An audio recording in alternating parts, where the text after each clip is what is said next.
কুমিল্লাট বররা আসনের ইসলামী আন্দোলনের মনোনীত প্রার্থী মুফতি সাদেক মাহমুদ বিন নুরি মনোনয়নপত্র জমা দিয়েছেন। সোমবার বেলা 1:40 দিকে আঞ্চলিক নির্বাচন কর্মকর্তার কার্যালয়ে উপস্থিত হয়ে মনোনয়নপত্রটি জমা দেন তিনি। এরপর সাংবাদিকদের মুফতি সাদেক মাহমুদ বিন নুরি বলেন, আজ বাংলাদেশের মানুষের জন্য বড় আনন্দের দিন। বিগত 15-16 বছর ধরে এদেশের মানুষ ত্যাগ স্বীকার করেছেন, তারা জীবন দিয়েছেন, খুন হয়েছেন, মিথ্যা মামলায় শিকার হয়েছেন। বহু ত্যাগের বিনিময়ে আজ আমরা ভোটাধিকার ফিরে পেয়েছি।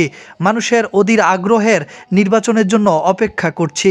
তিনি বলেন, আমরা গণতান্ত্রিক কাঠামো ফিরে পাওয়ার দিকেই যাচ্ছি। এই আনন্দ আমার, এই আনন্দ সবার। এছাড়াও তিনি সাধারণ মানুষের উদ্দেশ্যে স্পষ্ট বার্তা দেন, ইসলাম এবং দ্বীনের পক্ষে ভোট দিয়ে ইসলামী রাষ্ট্র প্রতিষ্ঠার সুযোগ দেওয়ার আহ্বানও জানান তিনি।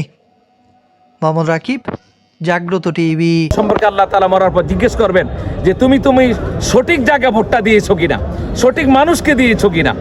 অতএব এই জিনিসটা আমরা যাতে মরার পর আল্লাহ তাআলার দরবারে স্পষ্টভাবে জবাব দিতে পারি যে আল্লাহ, আমরা একজন মুফতি আলেম ওলামাকে আমরা সাপোর্ট করে আসছি, এই উসিলা মাফ করে দেন।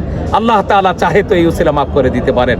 তো আমাদের মার্কা হাত পাখা ইসলামী আন্দোলন, আমির পীর সাহেব হুজুর চরমনাইয়ের মনোনীত আমি প্রার্থী। আপনাদের দোয়া চাই। সাংবাদিক বৃন্দদেরকে আমি ধন্যবাদ জানাই।